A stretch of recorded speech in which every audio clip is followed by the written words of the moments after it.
It is a special occasion and it is a special issue. Because 105 days ago today, I finally had gotten a meeting with the president in the Oval Office. On February 1st, I sat with the president and I said, we should work on the debt ceiling. The last thing I'd want to have happen, Mr. President, that we'd be in the last week in trying to negotiate a debt ceiling. Let's sit down in a sensible, responsible way. Because our debt has gotten too large, Mr. President. Even as senator, you voted no on many of these debt ceilings because you said you were upset that there wasn't enough savings.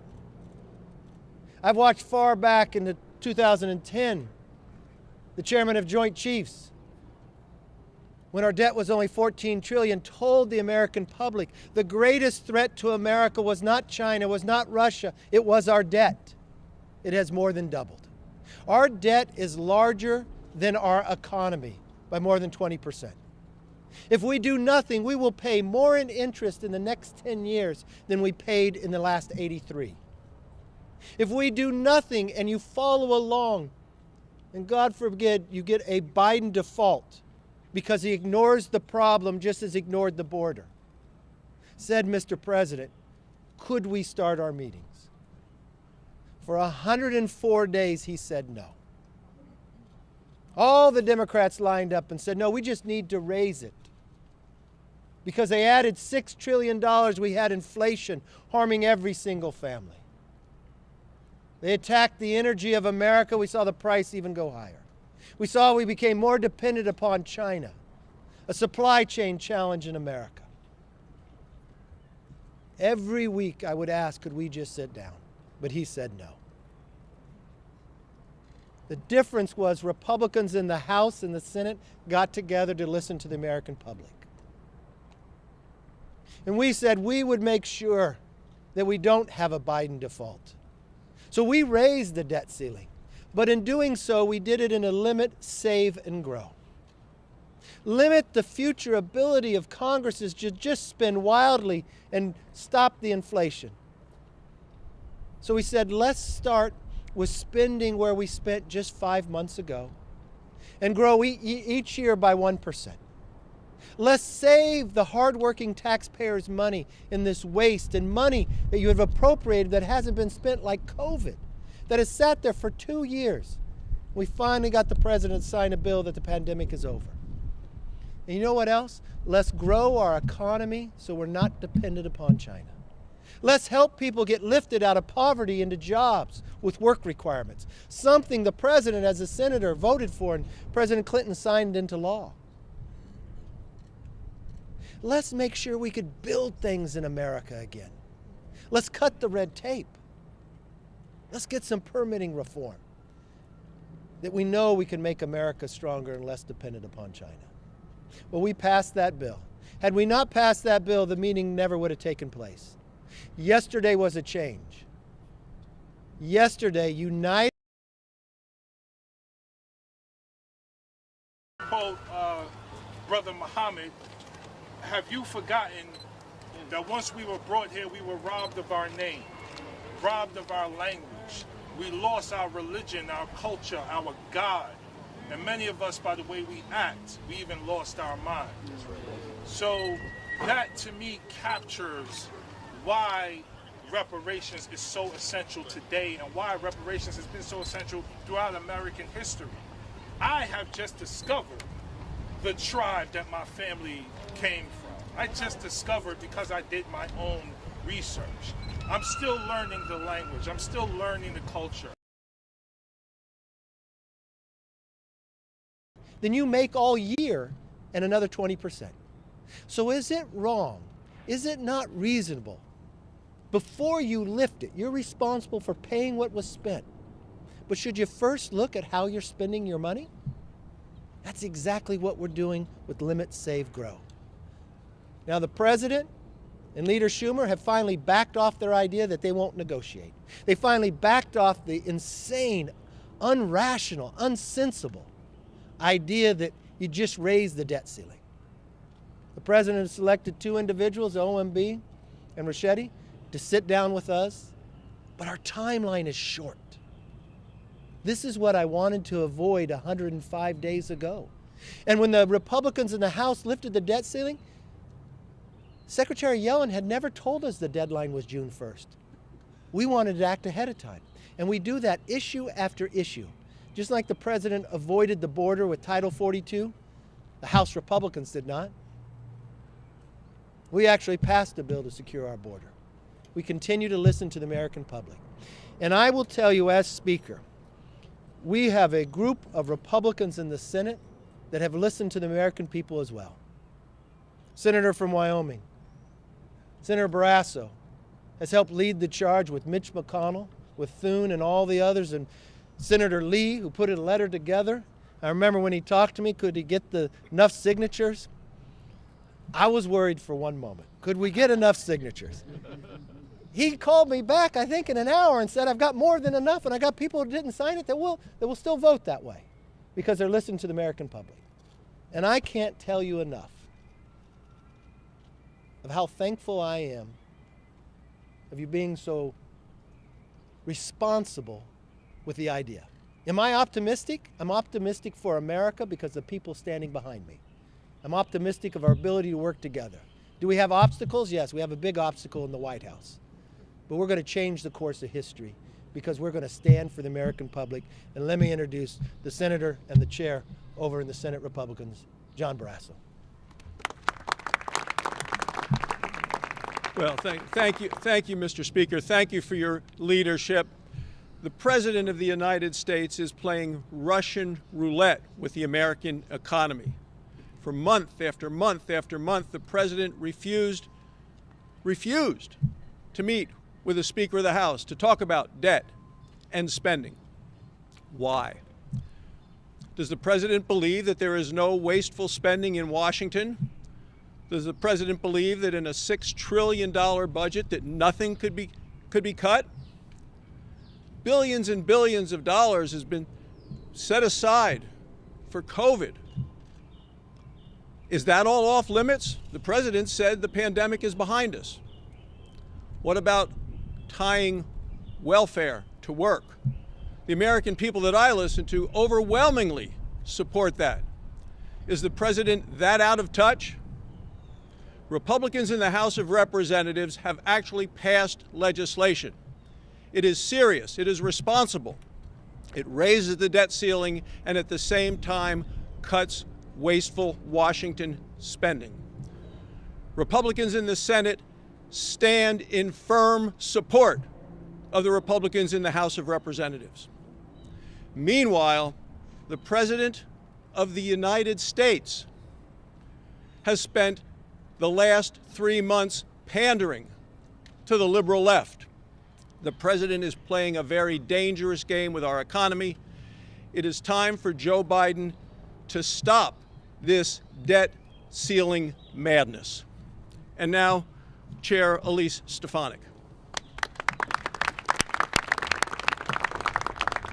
Thank you, Chair Barrasso. I apologize, I'm losing my voice. We've been so focused on communicating this important issue to the American people. It's an honor to be here today with both our House and Senate Republican colleagues to highlight our joint commitment to a solution that would responsibly raise the debt ceiling, strengthen our economy, and address our nation's debt crisis. For over 100 days, Joe Biden and House and Senate Democrats have refused to offer a sensible solution to our nation's debt crisis. Their only plan, which is no plan at all, is to ignore this fiscal crisis and do nothing to limit spending, save taxpayer dollars, or grow the economy. Democrats have put our economy at tremendous risk. Republicans remain the only ones who have taken action to avoid a default on our debt. It's long past time for Joe Biden and Democrats to do the same.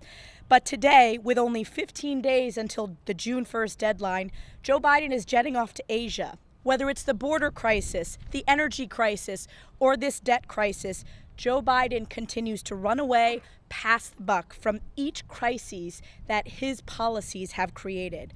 It's now my pleasure to introduce one of my good friends and our colleagues in our partner chamber, Senator Mike Lee, who has been such a tremendous leader in unifying the Senate Republicans in support of our Limit, Save, Grow Act. Senator Mike Lee.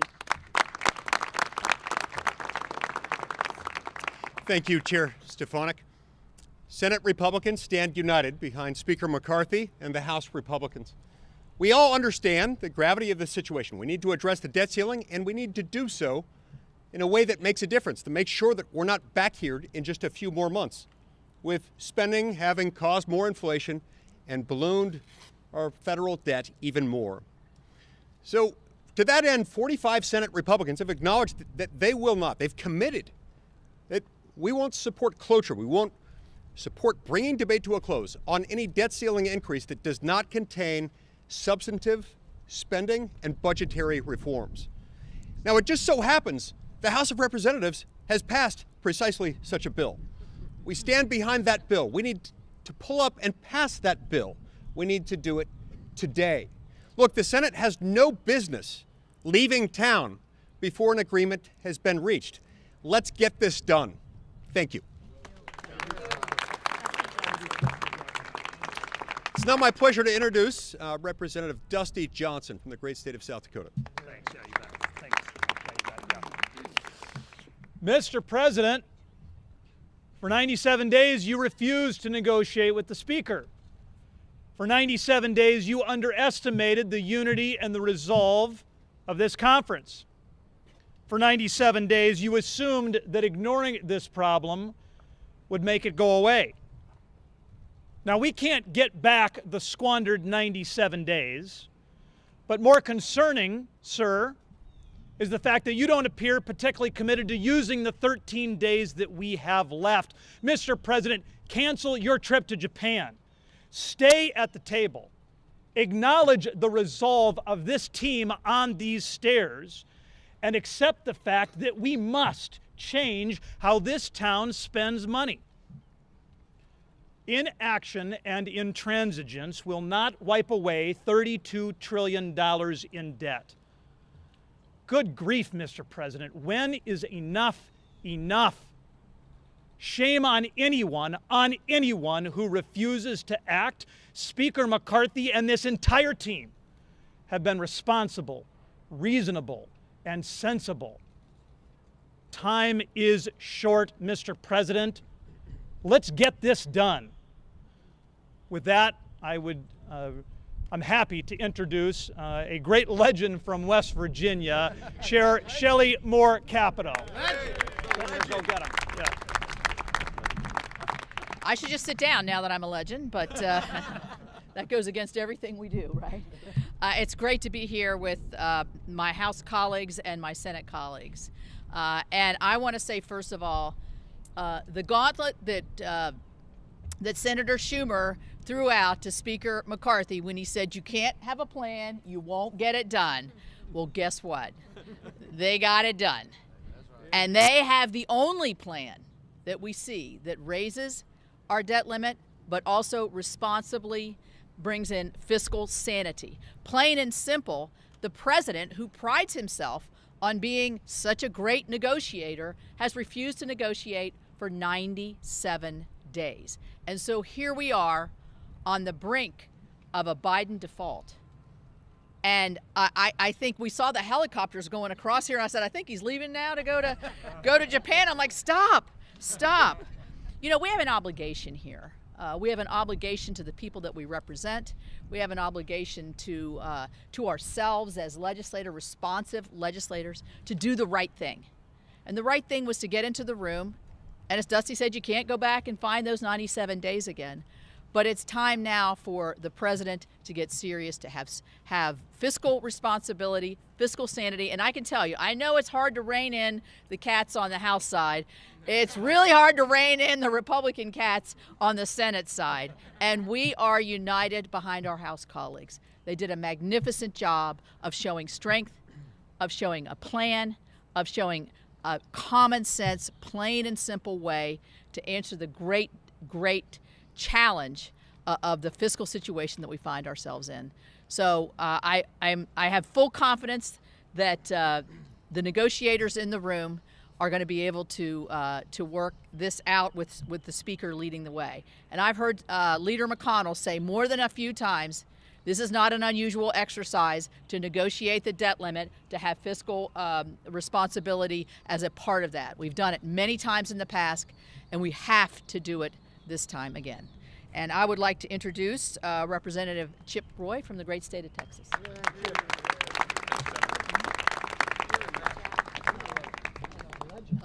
So this is what the west side of the Capitol looks like. Mr. Speaker, thank you. Thank you to the senators who came over. After months of saying he would not, President Biden now has done what we all knew he would do: sit down and negotiate with Speaker McCarthy and the representatives of the people. This is not surprising, because Americans saw Republicans pass a common sense, responsible fiscal path forward for America and realized that the only person talking about default is President Biden. Now the president says we must trade away all but perhaps the most basic of reforms that we passed in the bill. But throughout his posturing, the president has failed to realize the most fundamental and important truth: that the core of this debate is not whether the federal government will default on its debt. It won't. But whether we will continue to allow this nation to default on the American dream. The truth is, the dream is out of reach for too many Americans. And the biggest obstacle is the very government entrusted to protect it. So we gather here today on a bicameral basis to send a message to the president. This legislation is purposeful, not political. We stand for the hardworking American family unable to afford groceries, gas, housing, or health care because of inflation fueled by trillions of dollars in reckless spending. The plumber that never took out a student loan but is now being forced to pay for his neighbor's master's degree, or the veteran paying for a liberal arts major to get the same student loan benefits he earned by risking his life for his country. The nurse who wants to save lives without a federal bureaucrat saying she has to take a needle. The blue-collar workers watching their way of life sacrificed to the altar of climate fetish, while billions of tax dollars of corporate tax credits go to crony subsidies in the so-called Inflation Reduction Act. The rancher in Texas putting diesel in his truck but forced to subsidize a tech worker making six figures to buy a Tesla hundreds of miles away. Minority and poor taxpayers trying to make ends meet that an expanded IRS audits 3 to 5 times more than other Americans. We're standing up for the Americans who simply want their country back. And all they ask is that we stop recklessly spending money we do not have, racking up debt, weakening the dollar, driving up inflation, all to fund the very bureaucracy weaponized against their way of life, as we saw yesterday unfold regarding the FBI. We passed the Limit, Save, Grow Act to do just that, to shrink Washington and grow America. We did our job. Now it's time for the president to do his. Mr. Speaker. Well done, Jim. I'm so honored with the people behind me. You know, the president, 105 days ago when I sat with him, said he wouldn't negotiate. America's too great to have such a small, petty idea as that. Americans believe you should talk. We wanted to talk the entire time. But when he refused to take action, we did take action. We took action for the American public.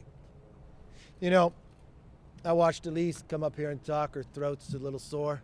She's been talking a lot, but she's a new mom. It's her first Mother's Day. I don't know if you've ever met Sam, happiest guy you've ever seen. But you know what? When Sam was born, he was handed a bill for $94,000. $94,000 to every new child born in America. That's the legacy that's being left. But we decided enough is enough. We actually want to give them a future, give them an opportunity, give them the ability to go further than the generation before them. And this is the moment in time to make that stand. The only question is whether we have a Biden default or not. It's the president himself. We passed something reasonable and sensible. All we say is let's spend what we were spending 5 months ago. Let's save, and the money that we have appropriated that hasn't been spent for 2 months, let's bring it back to the hardworking taxpayer. Let's put some caps on what the future Congresses can spend. Let them spend more, but only grow by 1%. And let's unshackle what holds the greatness of this nation back to build. Let's cut the red tape to have that permitting reform. And you know what? Let's help those that need a challenge to take them from poverty to a job. We've known it works. We've seen it work before. let's not settle for what we have today. Inflation, dependency on China, runaway spending. Let's know what America can be and let's achieve it. With that, let's take some questions. Yes, sir. John with Nexstar. So while Republicans have proposed this plan to the president, you still have Democrats who are still trying to push certain different plans for federal spending. You're looking at things like FMLA. They're still trying to put that on the table. Is there still an avenue that Republicans would entertain those federal programs, or is that something that's completely off limits? Look, the way the founders created this government, which is so amazing, the House passes the bill, the Senate could pass a bill, and then we could go to conference. Unfortunately, the Senate under Schumer, the only thing I think they've passed, what I've noticed is March is Maine maple syrup month. I don't know if they want that in the bill or not, but I would entertain that. There's nothing to go to conference with a Democrat idea. And the sad part, when I sit with the Democrats, their ideas are old. You know what they think? We should just tax more. But anyone who would look at what's going on, if you look at the 50-year average of what comes in from the taxpayer of America, normally we bring in 17% of our GDP. Right now we're bringing almost 20%. Do you know how many times in modern history that has ever happened? That much? Only 2 times, in 1944 and 2000. But if you look at how much this government is spending, on a 50-year average, we usually spend 21% of GDP. He's at 23.6 going to 25. It is not a revenue problem. It is a spending problem.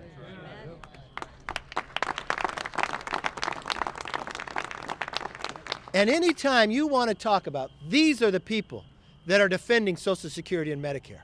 Because the Congressional Budget Office says if we go the course that President Biden wants us to go today, 3 trust funds go insolvent in the next 10 years. Never in the history of America have we ever seen a 10-year window like that. Social Security, Medicare, and the Highway Trust Fund. Do you know what happens then? They automatically get cut by more than 20%. Mr. President, stop hiding. Stop traveling somewhere else. America wants an American president focused on American problems, finding American solutions. We have them here for you. Yes, ma'am. 2 related questions. You've named Representative Graves to be one of your negotiators. Who else will be negotiating for your team? And also, how's it going? I know it's only been half a day or so, but we're on a compressed timeline. Look, I go in the room as well, and my staff, and the president has put 2 people in there. If there's certain topics come in, I'll have certain other members come in and talk as well. The difficult part here is the timeline. We didn't act based upon what Yellen said, because she says this was months later. We acted because we never wanted to be here. This is the worst way to govern. And I hope the American people see that the Republicans in the House do not ignore problems.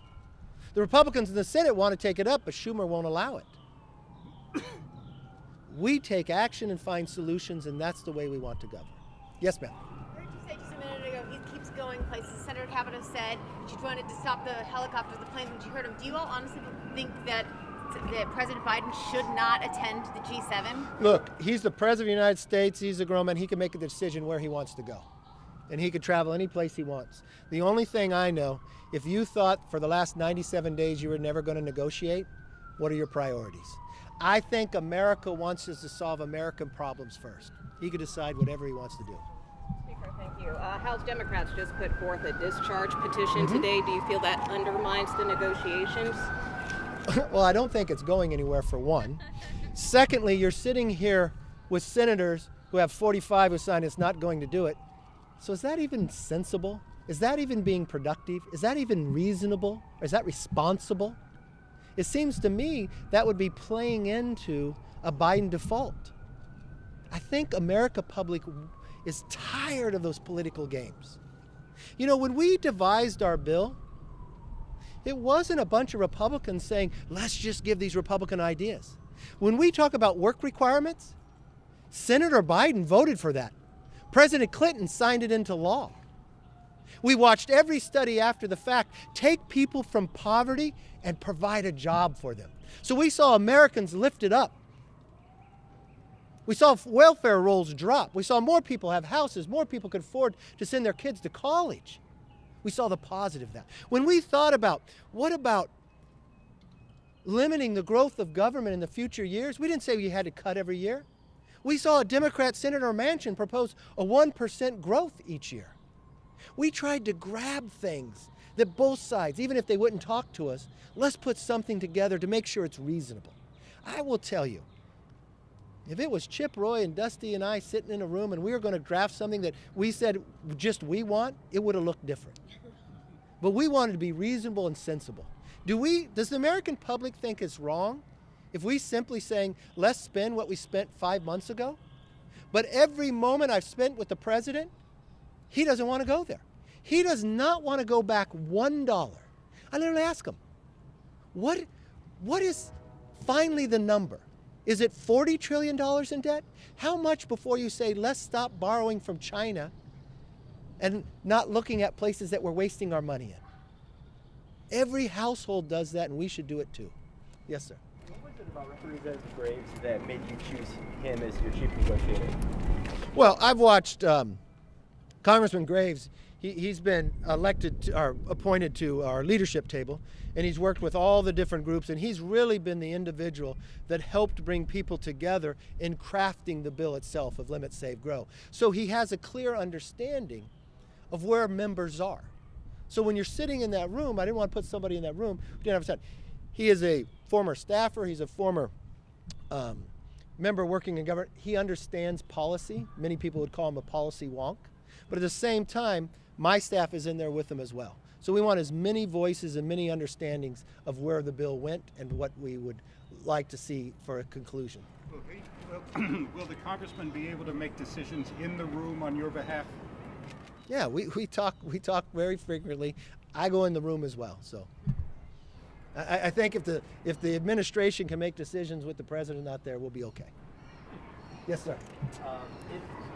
What if there does end up being a deal between your team and the White House? What do you think is the most likely, or what would you prefer, having the bill be the Senate first or the House first? Look, what happens now is, with Schumer and the president saying all along, I won't negotiate the debt ceiling, they have to be separate, you don't have the time to play those political games anymore. It takes so many days to get through the Senate, so many days through the House. We have a 72-hour rule, which I'm not going to break. I think the American public and all the members should have 72 hours to read what we end up with, if we're able to end up with it. I think the House should go first, and we can send it to the Senate. I know that the Senate, I guess, is out of session, but I'm sure they'll come back. Yes, sir. President Biden just said he's confident a deal will get made, but he also said on work requirements he'd accept not anything of any consequence. Where does that I don't understand anything that has consequence. This is a senator who voted for work requirements. Listen, I think when you're sitting in the room and you're listening to the American public, why wouldn't he want to help people get out of poverty? But listen to really what he's saying. So the decision he's making in his mind is, if he doesn't want to have something that has consequences, he wants to borrow more money from China to pay an able-bodied person who has no dependents, not even to look for a job, not even go to school for 20 hours. So you're going to ask little Sam to make that $94,000 higher because we're going to borrow from China for a person who could go get a job to not help him get one. So what you're going to have is a supply chain that doesn't work as well, more dependency on China, and making America in a weaker position. I think that's wrong. So I wish he was here, then we could debate it even more. Yes, sir. Oh, you already asked one. Are you open to considering a tax increase on the wealthy in exchange? Did you listen? Were you here earlier? No, I'm not being a jerk. But have you read the CBO numbers or anything? Okay, so on a 50-year average, we normally bring in 17% of GDP. We're bringing in 20%. You know how many times in history we've done that? Twice. 1944 and 2000. So if we're bringing in normally 17, we're bringing in 20, that means we're bringing in more money than any time in American history. But what we're spending, for the last 21 years, we spent more money than we brought in. But instead of only spending 21% of GDP like we normally did for the last 50 years, when the Democrats came in, they spent $6 trillion. Now, I don't know if you're an economic major or whatever, but if you study Morton Friedman, he would tell you The only place that inflation is created is government. So that $6 trillion brought us inflation. So what did that do? Your money goes less. You have less money to spend. It doesn't go as far. We've had, of our 4 biggest bank failures in America, we had 3 of them in the last couple of months. Why? Because interest rates went up. Because the only way you curve inflation is you make interest rates higher than the inflation rate. So what does that do? That harms people from buying houses. That means you're paying more on your credit card. But that means every taxpayer is paying more because our debt. So we're going to pay more on interest. But he went all the way up to 23%. So we're spending more than we spent in 50 years, but we're bringing in more than we've been in 50 years. So I go back to your question. Having that knowledge now, would you raise that question again? Yeah, but would that be a way to get No. some of the provisions you No, it's very clear. You know what I told the president 105 days ago when I sat in the Oval Office? I have no preconceived notion of what we have to do in the debt ceiling except 2 things. We're not going to raise taxes, and we're not going to pass a clean debt ceiling. But we have to spend less than we spent the last year. So let's sit down and talk about that. But he decided, no, I shouldn't negotiate with somebody. I'm just going to do what I want to do, my way or the highway. That's not the way our government is designed to work. It's not the way business works. It's not the way your household works. And it's not going to work here either. Yes, ma'am. Thank you, Speaker. At the beginning of the week, the White House came out sounding positive about progress being made. You ended up responding that you felt like you were very far apart. I'm curious if you can put now in terms of numbers, 10 having a deal, 1 talks falling apart. On that scale, how close are you to having something? Look, I don't know on a scale. I'm not going to scale you. But I'll tell you this. Earlier in the week, all the way through this, I just want to be honest with the American public. I went to Wall Street more than a month ago to warn them we're not meeting. It's a problem. I went to you day in and day out, and you made fun of me. You're saying, oh, you just want to have a meeting. No, I didn't want to be here at this moment, at this time. Then we passed our own bill. We never would have had a meeting had we not raised the debt ceiling ourselves. We put an idea of how to do it. The only thing I'm more optimistic about, he finally agreed to something that every other time we've been able to solve a problem has worked. The structure of negotiations. But now we're along such a short timeline, it makes it almost harder. But if there's one thing you know from me, I never give up.